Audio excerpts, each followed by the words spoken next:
everyone, welcome to the session. ਅੱਜ ਦੀ class 'ਚ ਆਪਾਂ ਪੜ੍ਹਨ ਜਾ ਰਹੇ ਹਾਂ ਪੰਜਾਬ ਸਕੂਲ ਐਜੂਕੇਸ਼ਨ ਬੋਰਡ ਦੀ 10ਵੀਂ ਕਲਾਸ ਦੀ ਸੋਸ਼ਲ ਸਟੱਡੀਜ਼ ਦੀ ਬੁੱਕ ਤੇ ਉਹਦੇ ਵਿੱਚ ਸਿਵਿਕ ਸੈਕਸ਼ਨ ਉਹਦਾ chapter 1 features of Indian constitution. ਇਸ ਚੈਪਟਰ ਦੀ ਸਮਰੀ ਜਿਹੜੀ ਉਹ ਦੋ ਪਾਰਟਸ ਦੇ ਵਿੱਚ ਮੈਂ ਆਲਰੇਡੀ ਅਪਲੋਡ ਕੀਤੀ ਹੋਈ ਹੈ, ਤੁਸੀਂ ਜਾ ਕੇ ਦੇਖ ਸਕਦੇ ਹੋ।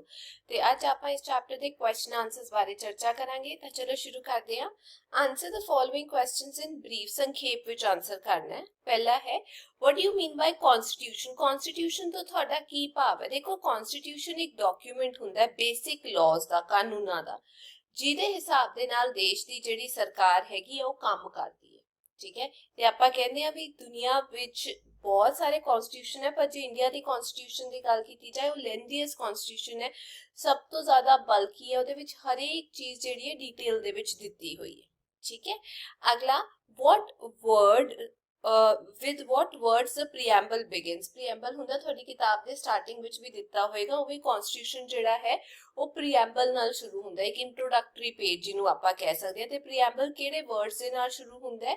We the people of India, ਅਸੀਂ ਇੰਡੀਆ ਦੇ ਨਾਗਰਿਕ ਜਿਹੜੇ ਹੈਗੇ ਨੇ solemnly declare, ਇੰਡੀਆ ਨੂੰ ਡਿਕਲੇਅਰ ਕਰਦੇ ਨੇ ਵੀ ਇੰਡੀਆ ਇੱਕ ਸੋਵਰਨ, ਕਹਿਣ ਦਾ ਮਤਲਬ ਇੰਡੀਪੈਂਡੈਂਟ, ਸੋਸ਼ਲਿਸਟ ਮੈਂ ਤੁਹਾਨੂੰ ਉਹਦਾ ਮਤਲਬ ਦੱਸਿਆ ਸੀ, ਜਿਹਦੇ ਵਿੱਚ ਵੈਲਥ, ਹਰ ਚੀਜ਼ ਦੀ ਡਿਸਟ੍ਰੀਬਿਊਸ਼ਨ ਦੇਸ਼ ਦੇ ਨਾਗਰਿਕਾਂ ਵਿੱਚ ਬਰਾਬਰ ਤਰੀਕੇ ਨਾਲ ਕੀਤੀ ਜਾਏ। ਠੀਕ ਹੈ, ਸੈਕੂਲਰ ਮਤਲਬ ਦੇਸ਼ ਦਾ ਆਪਣਾ ਕੋਈ ਧਰਮ ਨਹੀਂ ਹੈ, ਸਾਰੇ ਧਰਮਾਂ ਨੂੰ ਏਕਤਾ ਦਿੱਤੀ ਜਾਂਦੀ ਹੈ, ਇੰਪੋਰਟੈਂਸ ਦਿੱਤੀ ਜਾਂਦੀ ਹੈ। ਤੇ ਇੱਕ ਡੈਮੋਕ੍ਰੈਟਿਕ ਮਤਲਬ ਲੋਕਤੰਤਰੀ ਰਿਪਬਲਿਕ ਹੈ। ਰਿਪਬਲਿਕ ਯਾਨੀ ਸਾਡੇ ਦੇਸ਼ ਦੇ ਜਿਹੜੇ ਪ੍ਰੈਜ਼ੀਡੈਂਟ ਹੈਗੇ ਨੇ ਉਹ ਹੈਰੀਡਿਟਰੀ ਨਹੀਂ ਹੈ, ਜਿਵੇਂ ਕਿੰਗ ਜਾਂ ਕੁਈਨ ਹੁੰਦਾ, ਉਹ ਚੁਣਾਵ ਕਰਕੇ ਬੈਠਦੇ ਨੇ ਆਪਣੀ ਪੋਜੀਸ਼ਨ ਤੇ, ਬੇਸ਼ੱਕ ਡਾਇਰੈਕਟਲੀ ਜਾਂ ਇਨਡਾਇਰੈਕਟਲੀ।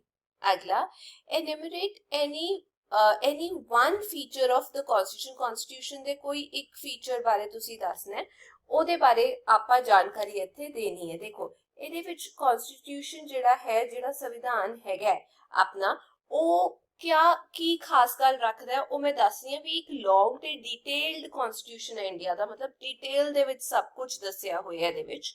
ਇੰਡੀਅਨ ਕਨਸਟੀਟਿਊਸ਼ਨ ਸਭ ਤੋਂ ਲੈਂਦੀ ਮੰਨਿਆ ਜਾਂਦਾ ਹੈ, ਡਿਟੇਲਡ ਕਨਸਟੀਟਿਊਸ਼ਨ ਮੰਨਿਆ ਜਾਂਦਾ ਹੈ ਵਰਲਡ ਦੇ ਵਿੱਚ। ਠੀਕ ਹੈ, ਹੁਣ ਜਦ ਕਨਸਟੀਟਿਊਸ਼ਨ ਬਣਿਆ ਸੀ 26 ਨਵੰਬਰ 1949 ਨੂੰ ਬਣਿਆ ਸੀ, ਉਦੋਂ ਇਹਦੇ ਵਿੱਚ 395 ਆਰਟੀਕਲ ਸੀਗੇ। ਠੀਕ ਹੈ, ਤੇ ਕੁਝ ਪਾਰਟਸ ਸੀ, ਜਿਵੇਂ ਪਾਰਟਸ ਮੈਂ ਤੁਹਾਨੂੰ ਦੱਸਿਆ 22 ਪਾਰਟਸ ਸੀਗੇ ਉਦੋਂ, ਤੇ 8 ਸਕੇਡਿਊਲ ਸੀਗੇ। ਠੀਕ ਹੈ, ਹੁਣ ਦੀ ਗੱਲ ਜਿੱਤੇ ਕੀਤੀ ਜਾਏ ਨਾਓ 2024 ਦੀ, ਜੇ ਮੈਂ ਇਹਦੇ ਵਿੱਚ ਗੱਲ ਕਰਾਂ ਤਾਂ ਮੈਂ ਤੁਹਾਨੂੰ ਦੱਸ ਦਿੰਦੀ ਹਾਂ ਵੀ ਇਹਦੇ ਵਿੱਚ 448 ਆਰਟੀਕਲਸ ਹੋ ਗਏ ਨੇ। ਠੀਕ ਹੈ, ਤੇ 12 ਸਕੇਡਿਊਲ ਜਿਹੜੇ ਨੇ ਹੁਣ 2024 ਦੇ ਵਿੱਚ 12 ਸਕੇਡਿਊਲ ਹੈਗੇ ਨੇ ਟੋਟਲ ਇਹਦੇ ਵਿੱਚ। ਠੀਕ ਹੈ, ਇਹਦੇ ਵਿੱਚ ਫੰਡਾਮੈਂਟਲ ਰਾਈਟਸ ਦਾ ਵੀ ਇੱਕ ਚੈਪਟਰ ਹੈਗਾ, ਪਾਰਟ ਦਿੱਤਾ ਹੋਇਆ, ਮੈਂ ਤੁਹਾਨੂੰ ਦੱਸਿਆ ਸੀ ਚੈਪਟਰ 3 ਆ ਉਹਨੂੰ ਕਹਿ ਸਕਦੇ ਆ। ਪਾਰਟ 3 ਦੇ ਵਿੱਚ ਫੰਡਾਮੈਂਟਲ ਰਾਈਟਸ ਦਿੱਤੇ ਹੋਏ ਨੇ। 6 ਇੰਪੋਰਟੈਂਟ ਰਾਈਟਸ ਹੈਗੇ ਨੇ, right to equality, freedom, exploitation, religion, cultural and educational rights ਤੇ right to constitutional remedy article 32 ਦੇ ਹੇਠ ਆਂਦਾ ਹੈ ਵੀ ਜੇ ਤੁਹਾਡੇ ਰਾਈਟਸ ਤੁਹਾਡੇ ਤੋਂ ਛਿਨੇ ਜਾਂਦੇ ਨੇ ਸਰਕਾਰ ਦੀ ਕੋਈ ਨੀਤੀ ਪਾਲਿਸੀ ਵਜੋਂ, ਤਾਂ ਤੁਹਾਡੇ ਕੋਲ ਹੱਕ ਹੈਗਾ ਵੀ ਤੁਸੀਂ ਸੁਪਰੀਮ ਕੋਰਟ ਜਾਂ ਹਾਈ ਕੋਰਟ ਜਾ ਸਕਦੇ ਹੋ ਇਹਨਾਂ ਦੀ ਰੈਮੇਡੀ ਲੈਣ ਲਈ, ਸੋਲੂਸ਼ਨ ਲੈਣ ਲਈ, ਵੀ ਸਾਡੇ ਰਾਈਟ ਸਾਡੇ ਤੋਂ ਲਏ ਜਾ ਰਹੇ ਨੇ। ਅੱਗੇ ਚੱਲਦੇ ਹਾਂ, ਫੋਰਥ ਕੁਐਸਚਨ ਹੈਗਾ, enumerate any one feature of Indian federation. Federation ਕਹਿਣ ਦਾ ਮਤਲਬ ਵੀ ਇੰਡੀਆ ਦਾ ਜਿਹੜਾ ਰਾਜ ਹੈਗਾ ਉਹ ਕਿਸ ਤਰੀਕੇ ਦਾ ਹੈ। ਫੈਡਰਲ ਜੇ ਆਪਾਂ ਕਹਿੰਦੇ ਤਾਂ ਮਤਲਬ ਸਰਕਾਰ ਦੋ ਲੈਵਲਸ ਤੇ ਡਿਵਾਈਡਡ ਹੈ, ਸੈਂਟਰ ਤੇ ਸਟੇਟ। ਜਦ ਇਦਾਂ ਦੋ ਲੈਵਲਸ ਤੇ ਸਰਕਾਰ ਡਿਵਾਈਡਡ ਹੁੰਦੀ ਹੈ ਉਹਨੂੰ ਆਪਾਂ ਫੈਡਰਲ ਗਵਰਨਮੈਂਟ ਕਹਿੰਦੇ ਆ। ਤੇ ਇਹਦੇ ਵਿੱਚ ਡਿਵੀਜ਼ਨ ਹੋ ਰਹੀ ਹੈ ਪਾਵਰ ਦੀ ਸੈਂਟਰਲ ਤੇ ਸਟੇਟ ਗਵਰਨਮੈਂਟ ਦੇ ਵਿੱਚ। ਠੀਕ ਹੈ, ਇਹਦੇ ਵਿੱਚ ਇਸ ਤੋਂ ਇਲਾਵਾ ਫੈਡਰਲ ਦੇ ਵਿੱਚ ਇੱਕ ਇੰਡੀਪੈਂਡੈਂਟ ਜੁਡੀਸ਼ਰੀ ਹੁੰਦੀ ਹੈ, ਜਿਹਦੇ ਵਿੱਚ ਸੁਪਰੀਮ ਕੋਰਟ, ਹਾਈ ਕੋਰਟ ਤੇ ਡਿਸਟ੍ਰਿਕਟ ਕੋਰਟਸ ਹੁੰਦੇ ਨੇ। ਇਹ ਇੱਥੇ ਲਿਖਿਆ ਇੰਪਾਰਸ਼ੀਅਲ ਹੁੰਦੀ ਹੈ, ਮਤਲਬ ਉਹ ਕਿਸੇ ਪੱਖ ਵੱਲ ਜ਼ਿਆਦਾ ਝੁਕੀ ਨਹੀਂ ਹੁੰਦੀ। ਅੱਗੇ, mention any one fundamental rights of Indian citizen. ਇੱਥੇ ਮੈਂ ਲਿਖਦੇ ਨੇ, ਤੁਸੀਂ ਆਪਣੀ ਮਰਜ਼ੀ ਨਾਲ ਕੋਈ ਵੀ ਲਿਖ ਸਕਦੇ ਹੋ। ਇੱਕ ਹੈਗਾ right to equality, freedom, right to freedom of religion and right against exploitation. ਅਗਲਾ, enumerate any one constitutional duty ਜਿਹੜੀ ਹੈਗੀ ਆ ਉਹਦੇ ਬਾਰੇ ਦੱਸਦੇ। ਦੇਖੋ, ਡਿਊਟੀਆਂ ਮੈਂ 11 ਤੁਹਾਨੂੰ ਦੱਸਦੀਆਂ ਸੀ, ਪਹਿਲਾਂ 10 ਸੀ ਫੰਡਾਮੈਂਟਲ ਡਿਊਟੀਜ਼। ਠੀਕ ਹੈ, ਪਾਰਟ 4A ਦੇ ਵਿੱਚ ਦਿੱਤੀਆਂ ਹੋਈਆਂ, ਪਹਿਲਾਂ 10 ਸੀ, ਉਸ ਤੋਂ ਬਾਅਦ 2002 ਦੇ ਵਿੱਚ ਚੇਂਜ ਕਰਕੇ 11 ਕਰ ਦਿੱਤੀਆਂ ਸੀ। ਤੇ ਇੱਥੇ ਮੈਂ ਇੱਕ ਲਿਖੀ ਹੈ ਵੀ ਆਪਣੇ ਜਿਹੜੇ ਨੈਸ਼ਨਲ ਫਲੈਗ ਹੈ, ਨੈਸ਼ਨਲ ਐਂਥਮ ਹੈ, ਤੇ ਜਿਹੜੇ ਆਈਡੀਆਜ਼ ਹੈਗੇ ਨੇ ਇੰਡੀਆ ਦੇ, ਉਹਨਾਂ ਨੂੰ ਰਿਸਪੈਕਟ ਕਰਨਾ, ਕਨਸਟੀਟਿਊਸ਼ਨ ਦੀ ਰਿਸਪੈਕਟ ਕਰਨਾ, ਉਹਦੇ ਬਾਰੇ ਦਿੱਤਾ ਹੋਇਆ। ਤੇ ਇੰਡੀਆ ਦੀ ਦੂਜਾ ਇਹ ਕਹਿ ਸਕਦੇ ਆ ਵੀ ਇੰਡੀਆ ਦੀ ਸੋਵਰੇਨਿਟੀ, ਇੰਡੀਪੈਂਡੈਂਸ, ਯੂਨਿਟੀ, ਏਕਤਾ ਤੇ ਇੰਟੀਗ੍ਰਿਟੀ ਨੂੰ ਬਚਾ ਕੇ ਰੱਖਣਾ। ਅੱਗੇ ਹੈਗਾ ਸ਼ਾਰਟ ਦੇ ਵਿੱਚ ਆਨਸਰ ਕਰਨਾ ਹੈ। Explain that India is a sovereign, socialist, secular, democratic and republican state. State यानी country, ये चीज दसनी है। देखो जिहड़ा preamble है ना constitution ਦਾ, ਉਹ ਦੱਸਦਾ ਹੈ ਵੀ ਇੰਡੀਆ ਇੱਕ sovereign, secular, socialist ਤੇ democratic republic ਹੈਗੀ ਹੈ। secular ਦਾ ਮਤਲਬ ਕੀ ਹੁੰਦਾ? secular ਮਤਲਬ ਸਾਰੇ ਧਰਮ ਜਿਹੜੇ ਨੇ ਉਹ ਬਰਾਬਰ ਨੇ, ਠੀਕ ਹੈ। ਸੈਕੂਲਰ ਸਟੇਟ ਮਤਲਬ ਉਹਦਾ, ਉਸ ਸਟੇਟ ਦਾ, ਉਸ ਦੇਸ਼ ਦਾ ਆਪਣਾ ਕੋਈ ਰਿਲੀਜਨ ਨਹੀਂ ਹੁੰਦਾ, ਪਰ ਕਿਸੇ ਰਿਲੀਜਨ ਦੇ ਵਿੱਚ ਉਹ ਭੇਦਭਾਵ ਵੀ ਨਹੀਂ ਕਰਦੇ। ਹਰ ਸਿਟੀਜ਼ਨ ਨੂੰ, ਨਾਗਰਿਕ ਨੂੰ ਹੱਕ ਹੈਗਾ ਵੀ ਆਪਣਾ ਕੋਈ ਵੀ ਰਿਲੀਜਨ, ਆਪਣੀ ਚੋਇਸ ਦਾ ਉਹ ਅਡਾਪਟ ਕਰ ਸਕਦੇ ਨੇ। ਡੈਮੋਕ੍ਰੈਟਿਕ ਸਟੇਟ ਦਾ ਮਤਲਬ ਇਹ ਹੁੰਦਾ, ਡੈਮੋਕ੍ਰੈਟਿਕ ਦਾ ਮਤਲਬ ਲੋਕਤੰਤਰੀ ਸਟੇਟ, ਠੀਕ ਹੈ, ਜਿਹਦੇ ਵਿੱਚ ਲੋਕਾਂ ਨੂੰ ਬਰਾਬਰ ਹੱਕ ਦਿੱਤੇ ਜਾਂਦੇ ਨੇ ਕਿ ਉਹ ਆਪਣੇ ਰਿਪਰੈਜ਼ੈਂਟੇਟਿਵਸ ਨੂੰ ਚੁਣ ਸਕਦੇ ਨੇ ਜੋ ਅੱਗੇ ਜਾ ਕੇ ਸਰਕਾਰ ਚਲਾਣਗੇ। ਤੇ ਜੇ ਰਿਪਬਲਿਕਨ ਸਟੇਟ ਦੀ ਗੱਲ ਕੀਤੀ ਜਾਏ ਤਾਂ ਮਤਲਬ ਹੈਡ ਆਫ ਦ ਸਟੇਟ, ਯਾਨੀ ਜਿਹੜੇ ਪ੍ਰੈਜ਼ੀਡੈਂਟ ਹੈਗੇ ਨੇ, ਜਿਵੇਂ ਸਾਡੇ ਸਟੇਟ ਦੇ, ਦੇਸ਼ ਦੇ ਹੈਡ ਜਿਹੜੇ ਹੈਗੇ ਨੇ, ਉਹ ਇਲੈਕਟ ਕੀਤੇ ਜਾਂਦੇ ਨੇ ਡਾਇਰੈਕਟਲੀ ਲੋਕਾਂ ਦੁਆਰਾ ਜਾਂ ਇਨਡਾਇਰੈਕਟਲੀ ਲੋਕਾਂ ਦੇ ਚੁਣੇ ਹੋਏ ਨੁਮਾਇੰਦਿਆਂ ਦੁਆਰਾ, ਜਿਵੇਂ ਰਿਪਰੈਜ਼ੈਂਟੇਟਿਵਸ ਹੋ ਗਏ, MP MLA ਹੋ ਗਏ। ਪਰ ਉਹ ਹੈਰੀਡਿਟਰੀ ਨਹੀਂ ਹੁੰਦਾ ਵੀ ਇੱਕ ਪ੍ਰੈਜ਼ੀਡੈਂਟ ਬਣਿਆ ਉਹਦਾ ਫਿਰ ਪੁੱਤ ਬਣ ਜਾਊਗਾ, ਫਿਰ ਉਹਦਾ ਬੇਟਾ, ਉਹਦਾ ਜਿਵੇਂ ਕਿੰਗ ਤੇ ਕੁਈਨਸ ਦੇ ਵਿੱਚ ਹੁੰਦਾ, ਉਦਾਂ ਨਹੀਂ ਹੁੰਦਾ, ਠੀਕ ਹੈ। ਤੇ ਜੇ ਪ੍ਰੈਜ਼ੀਡੈਂਟ ਆਫ ਇੰਡੀਆ ਦੀ ਗੱਲ ਕੀਤੀ ਜਾਏ, ਉਹ ਇਲੈਕਟਿਡ ਹੈਡ ਹੈਗੇ ਨੇ, ਹੈਰੀਡਿਟਰੀ ਰਾਈਟਸ ਨਹੀਂ ਹੈ, ਜੱਦੀ ਰਾਈਟਸ ਨਹੀਂ ਹੈ ਵੀ ਹੁਣ ਉਹਨਾਂ ਤੋਂ ਬਾਅਦ ਉਹਨਾਂ ਦਾ ਬੇਟਾ ਰਾਜਾ ਬਣੇਗਾ, ਠੀਕ ਹੈ। ਅੱਗੇ explain aims and objectives as shown in the preamble. Preamble ਦੇ ਵਿੱਚ ਇਹੀ ਸਾਰੀਆਂ ਗੱਲਾਂ ਲਿਖੀਆਂ ਹੋਈਆਂ, ਠੀਕ ਹੈ, ਵੀ ਇੰਡੀਆ ਨੂੰ ਕਿਸ ਤਰੀਕੇ ਦਾ ਇੱਕ ਦੇਸ਼ ਦੇਖਣਾ ਚਾਹੁੰਦੇ ਆ, ਕਿਸ ਤਰੀਕੇ ਦਾ ਸੁਪਨਾ ਲੈਣਾ ਚਾਹੁੰਦੇ ਆ ਇੰਡੀਆ ਵਜੋਂ। ਇੰਡੀਆ ਕਹਿੰਦੇ ਨੇ ਇੱਕ sovereign, socialist, secular, democratic republic ਹੈਗਾ, ਜਿਹਦੇ ਵਿੱਚ ਸੋਸ਼ਲ, ਇਕਨੋਮਿਕ, ਪੋਲੀਟੀਕਲ ਵਜੋਂ ਜਸਟਿਸ ਸਾਰਿਆਂ ਨੂੰ ਦਿੱਤਾ ਜਾਏਗਾ, ਸਮਾਜਿਕ, ਆਰਥਿਕ, ਰਾਜਨੀਤਿਕ ਨਿਆਂ ਸਾਰਿਆਂ ਨੂੰ ਮਿਲੇਗਾ। ਲਿਬਰਟੀ ਆਫ ਥਾਟ ਹੈ, ਸੋਚ ਦੀ ਲਿਬਰਟੀ ਹੈਗੀ, ਐਕਸਪ੍ਰੈਸ਼ਨ ਜੋ ਚਾਹੇ ਤੁਸੀਂ ਐਕਸਪ੍ਰੈਸ ਕਰ ਸਕਦੇ ਹੋ, ਬਿਲੀਫ, ਵਿਸ਼ਵਾਸ, ਫੇਥ, ਵਰਸ਼ਿਪ, ਜਿਹੜਾ ਰਿਲੀਜਨ ਹੈ ਵਰਸ਼ਿਪ ਕਰ ਸਕਦੇ ਹੋ। ਇਕੁਐਲਿਟੀ ਆਫ ਸਟੇਟਸ ਹੈਗਾ, ਮਤਲਬ ਰੁਤਬੇ ਦਾ, ਮੌਕਿਆਂ ਦਾ, ਓਪਰਚੁਨਿਟੀ ਦਾ, ਆਪਾਂ ਇਹ ਕਹਿ ਸਕਦੇ ਹਾਂ ਬਰਾਬਰੀ ਨਾਲ ਹੱਕ ਦਿੱਤਾ ਗਿਆ ਤੇ ਸਾਰਿਆਂ ਨੂੰ ਬਰਾਬਰ ਮੌਕੇ ਮਿਲਦੇ ਨੇ। ਫ੍ਰੈਟਰਨਿਟੀ ਕਹਿਣ ਦਾ ਮਤਲਬ ਭਾਈਚਾਰਾ ਜਿਹੜਾ ਉਹ ਪ੍ਰਮੋਟ ਕੀਤਾ ਜਾਂਦਾ ਹੈ, ਇੱਕ ਇੰਡੀਵਿਜੂਅਲ ਦੀ ਡਿਗਨਿਟੀ, ਇੱਕ ਆਦਰ ਸਤਿਕਾਰ ਜਿਹੜਾ ਹੁੰਦਾ ਉਹ ਕੀਤਾ ਜਾਂਦਾ ਹੈ। ਯੂਨਿਟੀ ਰੱਖੀ ਗਈ ਹੈ, ਇੰਟੀਗ੍ਰਿਟੀ ਆਫ ਨੇਸ਼ਨ ਹੈਗਾ, ਮਤਲਬ ਏਕਤਾ ਰੱਖੀ ਗਈ ਹੈ। ਅੱਗੇ ਹੈਗਾ third question, describe each of the following fundamental rights. ਇਹ ਡਿਸਕ੍ਰਾਈਬ ਕਰਨੇ ਨੇ, ਜਿਵੇਂ ਸਭ ਤੋਂ ਪਹਿਲਾਂ ਰਾਈਟ ਟੂ ਇਕੁਐਲਿਟੀ। ਦੇਖੋ ਇਹਦੇ ਵਿੱਚ ਮੈਂ ਦੱਸਣਾ ਚਾਹੁੰਦੀ ਹਾਂ, ਮੈਂ ਚੈਪਟਰ ਦੇ ਵਿੱਚ ਵੀ ਤੁਹਾਨੂੰ ਡਿਟੇਲ ਦੇ ਵਿੱਚ ਸਮਝਾਇਆ ਸੀ ਵੀ ਰਾਈਟ ਟੂ ਇਕੁਐਲਿਟੀ ਦਾ ਮਤਲਬ ਹੈ ਇੰਡੀਆ ਜਿਹੜਾ ਸਮਾਜ ਹੈਗਾ ਉਹ ਇਹ ਕਹਿੰਦਾ ਹੈ ਵੀ ਆਪਾਂ ਬਹੁਤ ਚਿਰ ਤੋਂ ਇਨਇਕੁਐਲਿਟੀ ਜਿਹੜੀ ਉਹ ਬਰਦਾਸ਼ਤ ਕੀਤੀ ਹੈ, ਸੈਂਚੁਰੀਜ਼ ਤੋਂ, ਠੀਕ ਹੈ। ਤਾਂ ਇਸੇ ਕਰਕੇ ਜਿਹੜੇ ਸੰਵਿਧਾਨ ਬਣਾਉਣ ਵਾਲੇ ਮੇਕਰ ਸੀਗੇ ਉਹਨਾਂ ਨੇ ਸਭ ਤੋਂ ਜ਼ਿਆਦਾ ਇੰਪੋਰਟੈਂਸ ਦਿੱਤੀ ਸੀ ਰਾਈਟ ਟੂ ਇਕੁਐਲਿਟੀ, ਬਰਾਬਰੀ ਦਾ ਹੱਕ।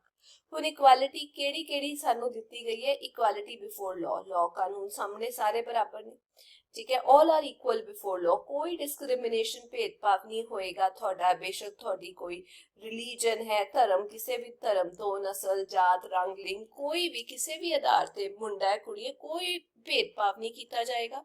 ਜੇ ਮੌਕੇ ਨੌਕਰੀ ਦੇ ਆਣ ਤਾਂ ਸਾਰਿਆਂ ਨੂੰ ਬਰਾਬਰੀ ਦਾ ਰੋਜ਼ਗਾਰ ਦਿੰਦੇ ਹੋਏ ਸਾਰਿਆਂ ਨੂੰ ਬਰਾਬਰ ਮੌਕਾ ਦਿੱਤਾ ਜਾਏਗਾ।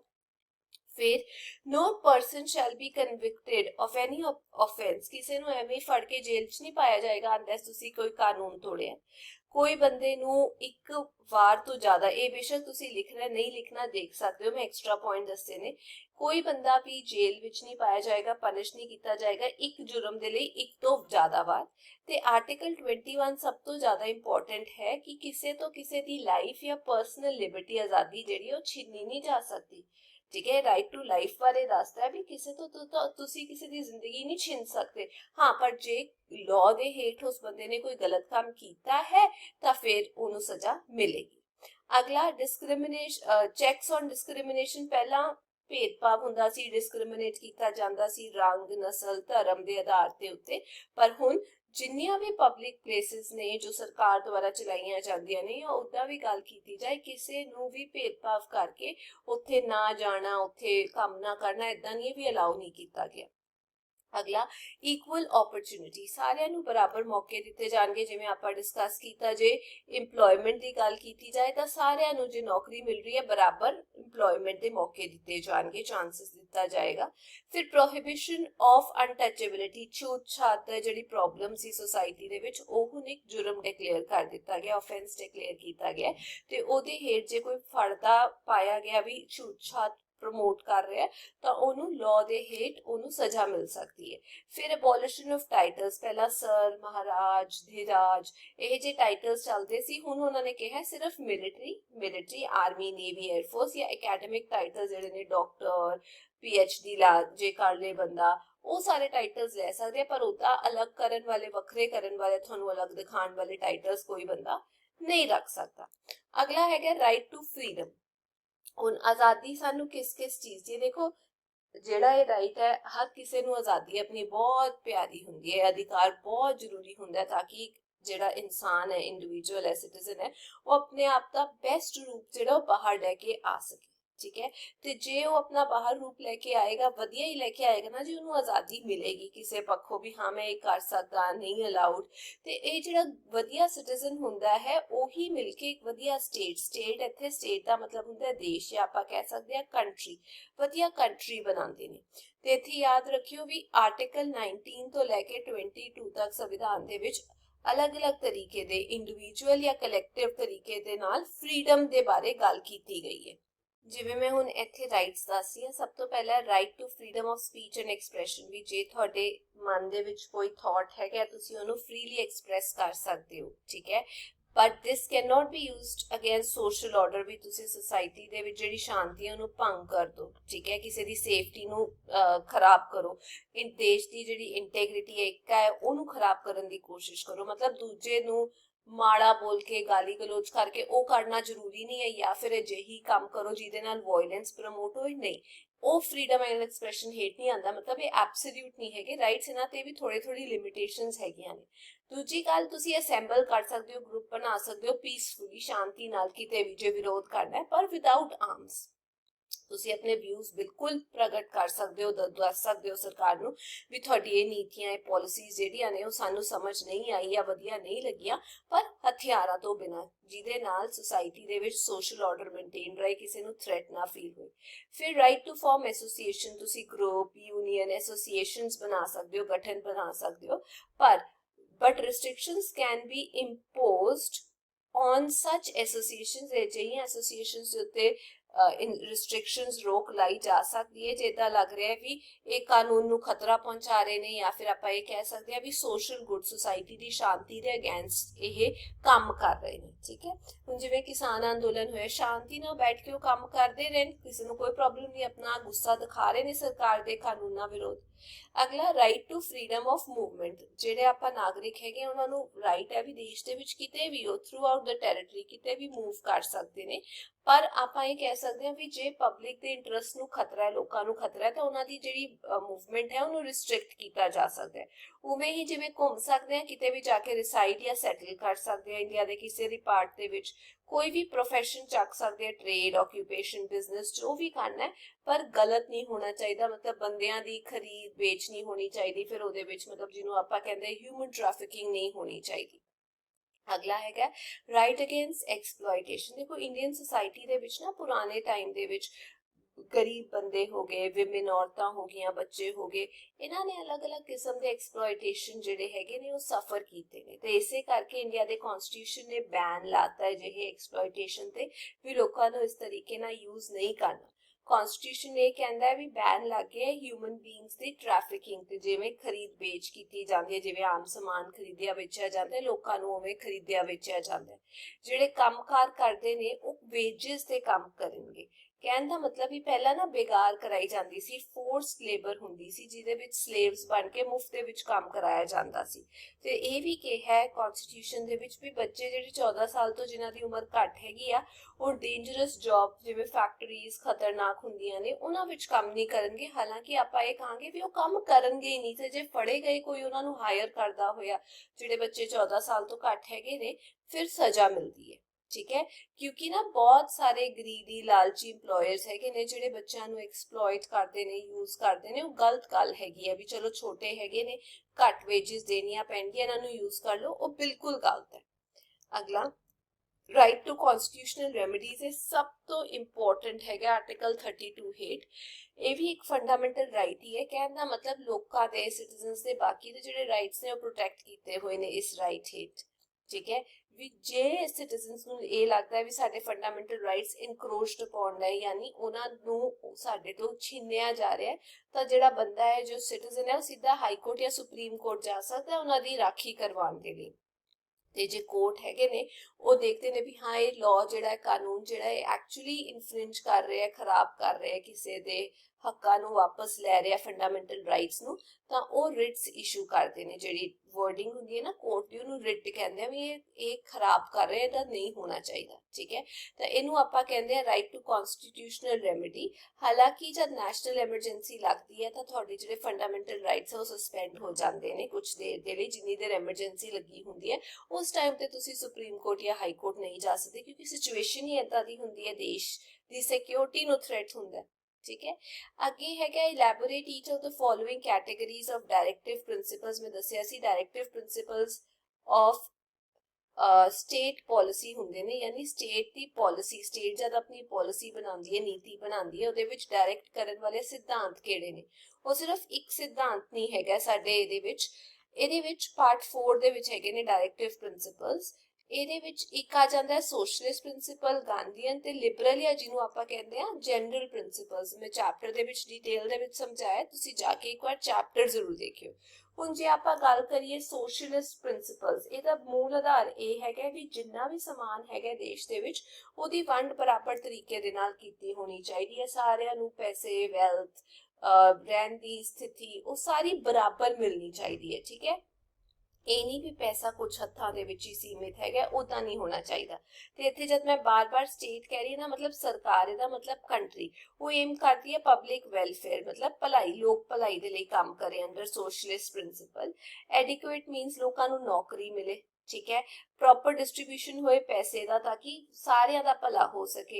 इकनॉमिक पैसे का सैटअप ऐसा होना चाहिए भी वेल्थ ते रिसोर्सेस ये नहीं भी कुछ हत्थां विच ही हैगे ने, सारियां नूं बराबर मौके मिलने चाहिए, उन्हां नूं यूज करन दा उन्हां कोल होने चाहिए ने। ठीक है, जो गरीब ने, जिन्हां कोल नौकरी नहीं है, जो डिसेबल्ड ने, अपाहिज, उन्हां नूं फाइनैंशियल एड दी जे मदद दी लोड़ हैगी वो देनी चाहिए है सरकार नूं। इक्वल पे मिलनी चाहिए है, पगार बराबर मिलनी चाहिए है इक्वल काम करने ਲਈ फॉर मैन एंड विमेन। इस तो इलावा बच्चों ਨੂੰ जो 14 साल तो घट हैगे ने फ्री ते कंपलसरी एजुकेशन प्रोवाइड करनी चाहिए है। स्टेट एफर्ट करेगी, कंट्री एफर्ट करेगा कि ਜਿਹੜੀ इकनॉमिक इनइक्वालिटी है पैसे ਨੂੰ ਲੈ ਕੇ, ਜਿਹੜੀ कोई बहुत ही गरीब है, कोई बहुत ही अमीर है, ये गैप घट किया जाए। उस तो इलावा एडिक्वेट वेजेस, ਜਿਹੜੇ पैसे ने, सैलरी है, ਵਧੀਆ स्टैंडर्ड ऑफ लिविंग हो गया, वो सब कुछ ਜਿਹੜਾ है ਲੋਕਾਂ ਨੂੰ प्रोवाइड किया जाए। उवें ही गांधीयन प्रिंसिपल्स, ਜਿਹੜੇ फादर ऑफ नेशन ਹੈਗੇ ਨੇ महात्मा गांधी, राम राज एक्सपैक्ट करते सी भी इंडिया ਜਿਹੜਾ राम राज ਤੇ ਚੱਲੇ। ਉਹਦੇ ਵਿੱਚ ਉਹਨਾਂ ਦੇ ਸਿਧਾਂਤ ਕਿਹੜੇ ਸੀ ਵੀ ਵਿਲੇਜ ਦੇ ਵਿੱਚ, ਪਿੰਡਾਂ ਦੇ ਵਿੱਚ ਪੰਚਾਇਤ ਜਿਹੜੀਆਂ ਹੈਗੀਆਂ ਨੇ ਉਹ ਸਟੈਬਲਿਸ਼ ਕੀਤੀਆਂ ਜਾਣ। कॉटेज इंडस्ट्रीज यानी छोटी छोटी इंडस्ट्रीज जो पिंडां विच चलाईयां जा सकदियां या कोऑपरेटिव बेसिस ते एक दूजे नाल सहयोग करके रूरल एरियाज दे विच ओ प्रमोट कीतियां जान। उस तो इलावा ਜਿਹੜੇ ਵੀਕਰ ਸੈਕਸ਼ਨਸ ਦੇ ਪਿਛੜੇ ਹੋਏ ਲੋਕ ਨੇ ਸੋਸਾਇਟੀ ਦੇ, ਉਹਨਾਂ ਨੂੰ ਐਜੂਕੇਸ਼ਨਲ ਪੜ੍ਹਾਈ ਲਿਖਾਈ ਵਜੋਂ ਤੇ ਇਕਨੋਮਿਕ ਇੰਟਰਸਟ ਉਹਨਾਂ ਦੇ ਦੇਖੇ ਜਾਣ, ਜਿਵੇਂ ਉਹਦੇ ਵਿੱਚ ਸ਼ਡਿਊਲ ਕਾਸਟ ਆ ਜਾਣ, ਸ਼ਡਿਊਲ ਟ੍ਰਾਈਬ ਆ ਜਾਣ, ਮਤਲਬ ਉਹਨਾਂ ਵੱਲ ਵੀ ਧਿਆਨ ਦਿੱਤਾ ਜਾਏ ਤਾਂ ਕਿ ਉਹ ਵੀ ਉੱਤੇ ਉੱਠ ਸਕਣ। ਉਸ ਤੋਂ ਇਲਾਵਾ ਸ਼ਰਾਬ, ਨਸ਼ੇ ਵਗੈਰਾ ਜਿਹੜੇ ਹੈਲਥ ਨੂੰ ਖਰਾਬ ਕਰਦੇ ਨੇ, ਉਹਨਾਂ ਤੇ ਪ੍ਰੋਹਿਬਿਸ਼ਨ ਯਾਨੀ ਰੋਕ ਲਾਈ ਜਾਏ। ਲੋਕਾਂ ਦਾ ਜਿਹੜਾ ਲਿਵਿੰਗ ਸਟੈਂਡਰਡ ਹੈ ਉੱਤੇ ਚੁੱਕਿਆ ਜਾਏ ਤੇ ਇੰਪਰੂਵਮੈਂਟ ਕੀਤੀ ਜਾਏ ਉਹਨਾਂ ਦੀ ਪਬਲਿਕ ਹੈਲਥ ਦੇ ਵਿੱਚ ਵੀ, ਓਵਰਆਲ ਸਾਰਿਆਂ ਦੀ ਹੈਲਥ ਜਿਹੜੀ ਆ ਉਹ ਠੀਕ ਹੋਏ। ਅਗਲਾ ਹੈਗਾ ਲਿਬਰਲ ਔਰ ਜਨਰਲ ਪ੍ਰਿੰਸੀਪਲਸ। ਠੀਕ ਹੈ, ਹੁਣ ਇਹ ਲਿਬਰਲ ਪ੍ਰਿੰਸੀਪਲਸ ਇਹ ਹੈਗੇ ਨੇ ਵੀ ਸਾਰੇ ਧਰਮਾਂ ਲਈ ਸੇਮ ਲਾਜ਼ ਜਿਹੜੇ ਨੇ ਹਰ ਚੀਜ਼ ਨੂੰ ਲੈ ਕੇ ਉਹ ਲਗਾਏ ਜਾਣ, ਜਿਹਨੂੰ ਆਪਾਂ ਕਹਿੰਦੇ ਆ ਯੂਨੀਫਾਰਮ ਸਿਵਲ ਕੋਡ, ਜੋ ਨਹੀਂ ਹੋ ਸਕਦਾ ਕਿਉਂਕਿ ਹਰ ਜਿਹੜਾ ਧਰਮ ਹੈ ਉਹਦੇ ਆਪਣੇ ਸਿਧਾਂਤ ਹੈਗੇ ਨੇ, ਆਪਣੇ ਪ੍ਰਿੰਸੀਪਲਸ ਹੈਗੇ ਨੇ ਤੇ ਸਾਰਿਆਂ ਵਿੱਚ ਏਕਾ ਹੋਣਾ ਥੋੜਾ ਮੁਸ਼ਕਿਲ ਹੈ। ਉਸ ਤੋਂ ਇਲਾਵਾ ਸੈਪਰੇਟ ਹੋਣਾ ਚਾਹੀਦਾ ਹੈ ਜੁਡੀਸ਼ਰੀ ਤੇ ਨਿਆਂ, ਜਿਹੜਾ ਸਰਕਾਰ ਤੋਂ ਅਲੱਗ ਹੋਣਾ ਚਾਹੀਦਾ ਤਾਂ ਕਿ ਜੇ ਸਰਕਾਰ ਗਲਤ ਕਰ ਰਹੀ ਹੈ ਤਾਂ जुडिशरी जिहड़ी निरपक्ष होकर फैसला सुना सके। एग्रीकल्चर नूं साइंटिफिक लाइन्स ते प्रमोट करना, मॉडर्नाइज करना ताकि होर तरक्की हो सके खेतीबाड़ी विच, वो जरूरी है। एनिमल हसबेंडरी कहने का मतलब जानवरों का पशु पालन करना, उन्होंने विज्ञानिक तौर पर लेके जाना, वो जरूरी है। फिर उस तो बाद जिहड़ी कैटल दी ब्रीड्स है ਉਹਨੂੰ ਇੰਪਰੂਵ ਕਰਨਾ, ਕਿਸਮਾਂ ਉਹਨਾਂ ਨੂੰ ਇੰਪਰੂਵ ਕਰਨਾ ਤਾਂ ਕਿ ਉਹ ਵਧੀਆ ਦੁੱਧ ਦੇ ਸਕਣ। ਗਾਵਾਂ ਨੂੰ ਮਾਰਨਾ ਉਹ ਬੰਦ ਕਰਨਾ ਚਾਹੀਦਾ ਹੈ। ਜਿਹੜੇ ਦੁੱਧ ਦਿੰਦੇ ਨਾ ਐਨੀਮਲਸ, ਉਹਨਾਂ ਨੂੰ ਮਿਲਕ ਮਤਲਬ ਦੁੱਧ ਦੇਣ ਵਾਲੇ, ਉਹਨਾਂ ਨੂੰ ਮਾਰਨਾ ਖਤਮ ਕਰਨਾ, ਇਹਦੇ ਤੇ ਰੋਕ ਲਾਈ ਜਾਣੀ ਚਾਹੀਦੀ ਹੈ। ਵਾਈਲਡ ਜੰਗਲੀ ਜਾਨਵਰਾਂ ਨੂੰ ਪ੍ਰੋਟੈਕਸ਼ਨ ਪ੍ਰੋਵਾਈਡ ਕਰਨੀ ਚਾਹੀਦੀ ਹੈ ਕਿਉਂਕਿ ਬਹੁਤ ਜ਼ਿਆਦਾ ਇਹਨਾਂ ਨੂੰ ਮਾਰਿਆ ਜਾ ਰਿਹਾ, ਖਤਮ ਕੀਤਾ ਜਾ ਰਿਹਾ। ਹਰੇਕ ਮੋਨੂਮੈਂਟ ਜਿਹੜੀ ਪਲੇਸ ਹੈਗੀ ਹੈ ਜਿਹਦੀ ਆਪਣੀ ਇੱਕ ਆਰਟਿਸਟਿਕ ਜਾਂ ਹਿਸਟੋਰੀਕਲ ਇੰਪੋਰਟੈਂਸ ਹੈਗੀ ਆ, ਉਹਨੂੰ ਪ੍ਰੋਟੈਕਟ ਕਰਨਾ ਜ਼ਰੂਰੀ ਹੈ। ਇਹ ਨਹੀਂ ਵੀ ਤੁਸੀਂ ਬਾਹਰ ਘੁੰਮਣ ਗਏ ਹੋ ਕਿਸੇ ਹਿਸਟੋਰਿਕ ਪਲੇਸ ਤੇ ਉੱਥੇ ਜਾ ਕੇ ਪਿਲਰਸ ਦੇ ਉੱਤੇ ਆਈ ਲਵ ਸੁਮਨ ਇੱਦਾਂ ਕਰਕੇ ਲਿਖ ਕੇ ਆ ਰਹੇ ਹੋ, ਗਲਤ ਹੈ। ਉਸ ਤੋਂ ਇਲਾਵਾ ਆਪਾਂ ਪ੍ਰਮੋਟ ਕਰਨਾ ਇੰਟਰਨੈਸ਼ਨਲ ਵਰਲਡ ਲੈਵਲ ਤੇ ਸਾਡੇ ਦੇਸ਼ਾਂ ਦੇ ਵਿੱਚ ਜਿਹੜਾ ਪੀਸ ਹੈਗਾ, ਸ਼ਾਂਤੀ ਰਹੇ, ਸਿਕਿਉਰਿਟੀ ਰਹੇ, ਉਸ ਚੀਜ਼ ਨੂੰ ਪ੍ਰਮੋਟ ਕਰਨਾ ਬਹੁਤ ਜ਼ਰੂਰੀ ਹੈ। ਅੱਗੇ ਸਾਨੂੰ ਕਿਹਾ ਵੀ ਬੇਸਿਕ ਡਿਫਰੈਂਸ ਦੱਸੋ ਫੰਡਾਮੈਂਟਲ ਰਾਈਟਸ ਤੇ ਡਾਇਰੈਕਟਿਵ ਪ੍ਰਿੰਸੀਪਲਸ ਦੇ ਵਿੱਚ ਕੀ ਹੈ। ਦੇਖੋ ਫੰਡਾਮੈਂਟਲ ਰਾਈਟਸ ਜਿਹੜੇ ਨੇ ਉਹ ਗਾਰੰਟੀ ਕੀਤੇ ਗਏ ਨੇ ਕਨਸਟੀਟਿਊਸ਼ਨ ਵਜੋਂ ਲੋਕਾਂ ਨੂੰ, ਤੇ ਜਿਹੜੇ ਇਹ ਲੋਕਾਂ ਲਈ ਹੈਗੇ ਨੇ ਫੰਡਾਮੈਂਟਲ ਰਾਈਟਸ ਤੇ ਡਾਇਰੈਕਟਿਵ ਪ੍ਰਿੰਸੀਪਲਸ ਜਿਹੜੇ ਨੇ ਉਹ ਸਟੇਟ ਲਈ, ਗਵਰਨਮੈਂਟ ਲਈ, ਕੰਟਰੀ ਲਈ ਹੈਗੇ ਨੇ। ਜਿਹੜੇ ਫੰਡਾਮੈਂਟਲ ਰਾਈਟਸ ਹੈਗੇ ਨੇ ਉਹਨਾਂ ਦੀ ਇੱਕ ਸਪੈਸ਼ਲ ਥਾਂ ਹੈ, ਸਪੈਸ਼ਲ ਸੈਂਟਿਟੀ ਹੈਗੀ ਆ, ਉਹ ਜਸਟਿਸ ਮਿਲ ਸਕਦਾ ਜੇ ਤੁਹਾਡੇ ਤੋਂ ਕੋਈ ਛਿਨ ਲੇ। ਲੇਕਿਨ ਜੇ ਡਾਇਰੈਕਟਿਵ ਪ੍ਰਿੰਸੀਪਲਸ ਦੀ ਗੱਲ ਕੀਤੀ ਜਾਏ, ਉਹ ਡਾਇਰੈਕਸ਼ਨਸ ਹੈਗੇ ਨੇ ਸਟੇਟ ਨੂੰ, ਸਰਕਾਰ ਨੂੰ ਵੀ ਤੁਸੀਂ ਏਦਾਂ ਕੰਮ ਕਰਨਾ, ਬਟ ਜਸਟਿਸੇਬਲ ਨਹੀਂ ਹੈ। ਜੇ ਸਰਕਾਰ ਉਸ ਹਿਸਾਬ ਨਾਲ ਨੀਤੀਆਂ ਨਹੀਂ ਬਣਾਉਂਦੀ ਫਿਰ ਤੁਸੀਂ ਕੋਰਟ ਵਿੱਚ ਥੋੜੀ ਜਾ ਸਕਦੇ, ਫਿਰ ਤਾਂ ਤੁਸੀਂ 5 ਸਾਲ ਬਾਅਦ ਹੀ ਜਵਾਬ ਦੋਗੇ ਉਹਦਾ ਵੀ ਇਹਨਾਂ ਨੇ ਤਾਂ ਕੰਮ ਕੀਤਾ ਨਹੀਂ ਲੋਕਾਂ ਦੀ ਭਲਾਈ ਲਈ। ਉਵੇਂ ਹੀ ਜਿਹੜੇ ਫੰਡਾਮੈਂਟਲ ਰਾਈਟਸ ਉਹ ਸਸਪੈਂਡ, ਖਾਰਿਜ ਕਰ ਦਿੱਤੇ ਜਾਂਦੇ ਜਦ ਨੈਸ਼ਨਲ ਐਮਰਜੈਂਸੀ ਲੱਗਦੀ ਹੈ, ਪਰ ਏਦਾਂ ਡਾਇਰੈਕਟਿਵ ਪ੍ਰਿੰਸੀਪਲਸ ਲਈ ਨਹੀਂ ਹੁੰਦਾ। ਫੰਡਾਮੈਂਟਲ ਰਾਈਟਸ ਦਾ ਜਿਹੜਾ ਸਕੋਪ ਹੈ, ਜਿਹੜਾ ਦਾਇਰਾ ਹੈ, ਉਹ ਲਿਮਿਟਿਡ ਹੈਗਾ, ਠੀਕ ਹੈ। ਇਹ ਪੋਲੀਟੀਕਲ ਡੈਮੋਕ੍ਰੇਸੀ ਨੂੰ ਮੇਨਟੇਨ ਕਰਦੇ, ਯਾਦ ਰੱਖਿਓ। ਪਰ ਡਾਇਰੈਕਟਿਵ ਪ੍ਰਿੰਸੀਪਲ ਜਿਹੜੇ ਨੇ ਉਹ ਥੋੜੇ, ਉਹਨਾਂ ਦਾ ਦਾਇਰਾ ਵੱਡਾ ਹੈ। ਉਹ ਦੋ ਚੀਜ਼ਾਂ ਜਿਹੜੀਆਂ ਪ੍ਰਮੋਟ ਕਰਦੀਆਂ, ਸੋਸ਼ਲ ਤੇ ਇਕਨੋਮਿਕ, ਪੈਸੇ ਵਜੋਂ ਤੇ ਸਮਾਜਿਕ ਡੈਮੋਕ੍ਰੇਸੀ, ਲੋਕਤੰਤਰ ਤੇ ਨਾਲ ਦੀ ਨਾਲ ਜਸਟ ਸੋਸਾਇਟੀ ਜਿਹਦੇ ਵਿੱਚ ਸਾਰੇ ਬਰਾਬਰੀ ਨਾਲ ਰਹਿੰਦੇ ਹੋਣ। ਅੱਗੇ why and when were the fundamental duties of Indian citizens inserted in the constitution? ਇਹ fundamental duties ਕਦ insert ਕੀਤੀਆਂ ਗਈਆਂ, ਠੀਕ ਹੈ। ਦੇਖੋ ਇੱਥੇ ਮੈਂ ਆਨਸਰ ਦੱਸ ਰਹੀ ਹਾਂ ਵੀ originally ਜਿਹੜੀ fundamental duties ਹੈਗੀਆਂ ਨੇ ਉਹ ਨਹੀਂ ਸੀ ਸਾਡੇ ਕਨਸਟੀਟਿਊਸ਼ਨ ਦੇ ਵਿੱਚ, ਮਤਲਬ ਪਹਿਲਾਂ ਦੇ ਤੋਂ ਜਦ ਕਨਸਟੀਟਿਊਸ਼ਨ ਬਣਿਆ ਇਹ ਡਿਊਟੀਜ਼ ਜਿਹੜੀਆਂ ਹੈਗੀਆਂ ਸੀ ਇਹ ਨਹੀਂ ਐਡਡ ਸੀ, ਠੀਕ ਹੈ, ਲੋੜ ਹੀ ਨਹੀਂ ਸੀ। ਪਰ 1976 ਦੇ ਵਿੱਚ ਐਮਰਜੈਂਸੀ ਦੀ ਜਦ ਸਿਚੁਏਸ਼ਨ ਆਈ, ਲੋਕਾਂ ਨੇ ਬਹੁਤ ਜ਼ਿਆਦਾ ਪਬਲਿਕ ਪ੍ਰਾਪਰਟੀ ਨੂੰ ਤੋੜ ਭੰਨ ਕਰਨੀ ਸ਼ੁਰੂ ਕਰ ਦਿੱਤੀ, ਤਾਂ ਇਸੇ ਕਰਕੇ ਆਪਾਂ ਇਹ ਸੋਚਿਆ ਵੀ ਨਹੀਂ ਹੁਣ ਫੰਡਾਮੈਂਟਲ ਡਿਊਟੀਜ਼ ਜਿਹੜੀ ਹੈ 4A ਪਾਰਟ ਦੇ ਵਿੱਚ ਐਡ ਕੀਤੀ ਗਈ। ਉਹਦਾ ਜਿਹੜਾ ਆਰਟੀਕਲ ਐਡ ਕੀਤਾ ਗਿਆ, ਆਰਟੀਕਲ 51A 1976 ਦੇ ਵਿੱਚ ਐਡ ਕੀਤੀਆਂ ਗਈਆਂ ਸੀ, ਠੀਕ ਹੈ। ਤੇ ਇਹਦੇ ਵਿੱਚ ਓਰੀਜਨਲੀ 10 ਫੰਡਾਮੈਂਟਲ ਡਿਊਟੀਜ਼, ਇਸ ਆਰਟੀਕਲ ਦੇ ਵਿੱਚ 10 ਸੀ, ਹੁਣ ਨਾਓ ਇਹਦੇ ਵਿੱਚ 11 ਫੰਡਾਮੈਂਟਲ ਡਿਊਟੀਜ਼ ਨੇ। ਤੇ ਕਦੋਂ ਐਡ ਕੀਤੀਆਂ ਗਈਆਂ? ਬਾਈ 42nd ਕਨਸਟੀਟਿਊਸ਼ਨਲ ਅਮੈਂਡਮੈਂਟ ਹੋਈ ਸੀ 1976 ਦੇ ਵਿੱਚ, ਜਿਹਦੇ ਵਿੱਚ ਇਹਨੂੰ ਐਡ ਕੀਤਾ ਗਿਆ ਵੀ ਜੇ ਲੋਕਾਂ ਦੇ ਹੱਕ ਹੈਗੇ ਨੇ, ਰਾਈਟਸ ਹੈਗੇ ਨੇ, ਉਹਨਾਂ ਦੀ ਕੁਝ ਡਿਊਟੀਜ਼ ਵੀ ਹੈਗੀਆਂ ਨੇ, ਠੀਕ ਹੈ। ਅਗਲਾ ਕੁਐਸਚਨ ਇਹ ਹੈਗਾ why were fundamental duties inserted? ਕਿਉਂ ਐਡ ਕੀਤੀਆਂ ਗਈਆਂ? ਕਿਉਂਕਿ ਇੱਕ ਵਧੀਆ ਸਟੈਪ ਹੈ, ਪ੍ਰੋਗਰੈਸਿਵ ਸਟੈਪ ਹੈ ਵੀ ਲੋਕਾਂ ਨੂੰ ਯਾਦ ਕਰਾਇਆ ਜਾਏ ਜੇ ਹੱਕਾਂ ਲਈ ਲੜ ਰਹੇ ਹੋ ਤਾਂ ਤੁਹਾਡੀਆਂ ਕੁਝ ਡਿਊਟੀਜ਼ ਵੀ ਹੈਗੀਆਂ ਨੇ। ਇੱਕ ਸੈਂਸ ਆਫ ਨੈਸ਼ਨਲਿਜ਼ਮ ਆਉਂਦਾ, ਦੇਸ਼ ਪ੍ਰੇਮ ਦੀ ਭਾਵਨਾ ਆਉਂਦੀ ਹੈ, ਪੈਟਰੀਓਟਿਕ ਫੀਲਿੰਗ ਆਉਂਦੀ ਹੈ ਲੋਕਾਂ ਵਿੱਚ ਵੀ ਸਾਡੀ ਕੁਝ ਜ਼ਿੰਮੇਵਾਰੀਆਂ ਨੇ ਦੇਸ਼ ਪ੍ਰਤੀ ਵੀ, ਠੀਕ ਹੈ। ਇਹ ਕੋਡ ਆਫ ਕੰਡਕਟ ਹੈ ਵੀ ਆਪਾਂ ਨੂੰ ਇਦਾਂ ਬਿਹੇਵ ਕਰਨਾ ਤਾਂ ਕਿ ਜਿਹੜੀ ਏਕਤਾ ਹੈ ਨੈਸ਼ਨਲ ਉਹ ਰਹੇ, ਹੋਰ ਪੱਕੀ ਹੋਏ, ਆਪਾਂ ਪ੍ਰੋਟੈਕਟ ਕਰ ਸਕੀਏ ਆਪਣੇ ਦੇਸ਼ ਜਿਹੜਾ ਆਜ਼ਾਦ ਹੈਗਾ, ਇੰਟੈਗ੍ਰਿਟੀ ਉਹਦੀ, ਸੋਵਰੇਨਿਟੀ ਉਹਨੂੰ ਪ੍ਰੋਟੈਕਟ ਕਰ ਸਕੀਏ, ਉਹਦੇ ਬਾਰੇ ਗੱਲ ਕੀਤੀ ਜਾ ਰਹੀ ਹੈ, ਠੀਕ ਹੈ ਜੀ। ਅੱਗੇ ਹੈਗਾ explain 2 basic reasons because of which our constitution has become the bulkiest in the world। ਕਿਹਾ ਜਾਂਦਾ ਸਾਡਾ constitution ਸਭ ਤੋਂ ਭਾਰੀ, ਸਭ ਤੋਂ ਵੱਡਾ ਕਨਸਟੀਟਿਊਸ਼ਨ ਹੈ ਦੁਨੀਆ ਦੇ ਵਿੱਚ। ਉਹ ਕਿਉਂ ਹੈ? ਕਿਉਂਕਿ ਉਹਦੇ ਵਿੱਚ ਆਰਟੀਕਲਸ ਬਹੁਤ ਜ਼ਿਆਦਾ ਨੇ, ਸਕੇਡਿਊਲਸ ਬਹੁਤ ਜ਼ਿਆਦਾ ਨੇ, ਡਿਟੇਲ ਵਿੱਚ ਦੱਸਿਆ ਹੋਇਆ ਹਰ ਚੀਜ਼, ਕਿਸੇ ਬੰਦੇ ਦੀ ਪਾਵਰ ਕੀ ਹੈ, ਆਪਸ ਦੇ ਵਿੱਚ ਰਿਸ਼ਤੇ ਕੀ ਹੈ, ਕਿਉਂਕਿ ਪਤਾ ਸੀ ਨਾ ਜਿਨ੍ਹਾਂ ਨੇ ਸੰਵਿਧਾਨ ਬਣਾਇਆ ਸੀ ਉਹਨਾਂ ਨੂੰ ਇੰਨੇ ਸਾਲ ਪਹਿਲਾਂ ਵੀ ਪਤਾ ਸੀ ਵੀ ਬਾਅਦ 'ਚ ਜਾ ਕੇ ਲੜਾਈ ਝਗੜੇ ਹੋਣੇ ਆ, ਬੈਟਰ ਹੈ ਹਰ ਚੀਜ਼ ਲਿਖ ਕੇ ਡਿਟੇਲ ਦੇ ਵਿੱਚ ਦੱਸੀ ਜਾਏ ਤਾਂ ਕਿ ਬਾਅਦ ਦੇ ਵਿੱਚ ਆਪਸ ਦੇ ਵਿੱਚ ਲੜਨ ਨਾ। ਜਿਵੇਂ ਫੰਡਾਮੈਂਟਲ ਰਾਈਟ ਉਹ ਇੰਨੀ ਡਿਟੇਲ ਦੇ ਵਿੱਚ ਦਿੱਤੇ ਹੋਏ ਨੇ, 10 ਹੁਣ ਆ गए 11 फंडामेंटल ड्यूटीज वो भी ऐड कीतियां गई। अच्छा जे 10 लिखिया है 10 इस करके लिखिया है क्योंकि 42nd कॉन्स्टिट्यूशनल अमेंडमेंट दे विच जेडी ऐड कीते गए सी वो 10 है। ਹੁਣ ਜਿਹੜੇ ਨੇ 11 ਫੰਡਾਮੈਂਟਲ ਡਿਊਟੀਆਂ ਹੈਗੀਆਂ ਨੇ। ਉਵੇਂ ਹੀ ਸੈਂਟਰ ਤੇ ਸਟੇਟ ਦੇ ਵਿੱਚ ਜਿਹੜੀਆਂ ਪਾਵਰਸ ਨੇ ਉਹ ਡਿਵਾਈਡਡ ਨੇ ਤਾਂ ਕਿ ਇੱਕ ਫੈਡਰਲ ਫਾਰਮ ਜਿਹੜਾ ਉਹ ਸ਼ਾਂਤੀ ਨਾਲ ਚੱਲ ਸਕੇ, ਠੀਕ ਹੈ, ਉਹ ਮੇਨਟੇਨ ਕੀਤਾ ਜਾ ਸਕੇ। ਇਸੇ ਕਰਕੇ ਵੀ ਸਰਕਾਰ ਦੇ ਵਿੱਚ ਆਪਸ ਦੇ ਵਿੱਚ ਲੜਾਈ ਨਾ ਹੋਏ ਸਟੇਟ ਤੇ ਸੈਂਟਰ ਦੇ ਵਿੱਚ, ਇਸੇ ਕਰਕੇ ਹਰ ਚੀਜ਼ ਜਿਹੜੀ ਹੈ ਡਿਟੇਲ ਦੇ ਵਿੱਚ ਲਿਖੀ ਗਈ ਹੈ। ਅਗਲਾ the right to freedom is actually a cluster of several rights। freedom the right ਜਿਹੜੀ ਉਹ ਬਹੁਤ ਸਾਰੇ rights ਦੇ ਨਾਲ ਬਣੀ ਹੈਗੀ ਆ। ਉਹ ਕਿੰਨੇ rights ਹੈਗੇ ਨੇ ਸਾਨੂੰ ਪਤਾ ਹੈ 6 ਹੈਗੇ ਨੇ।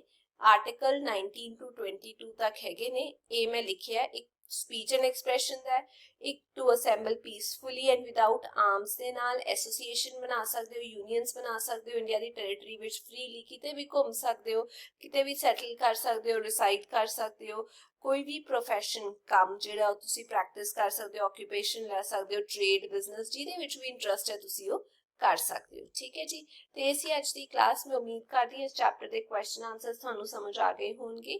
ਜੇ ਤੁਹਾਨੂੰ ਵੀਡੀਓ ਵਧੀਆ ਲੱਗੀ ਤਾਂ ਚੈਨਲ ਨੂੰ ਲਾਈਕ ਸ਼ੇਅਰ ਸਬਸਕ੍ਰਾਈਬ ਜ਼ਰੂਰ ਕਰਿਓ। ਆਪਾਂ ਫਿਰ ਮਿਲਾਂਗੇ। Till then take care, bye bye.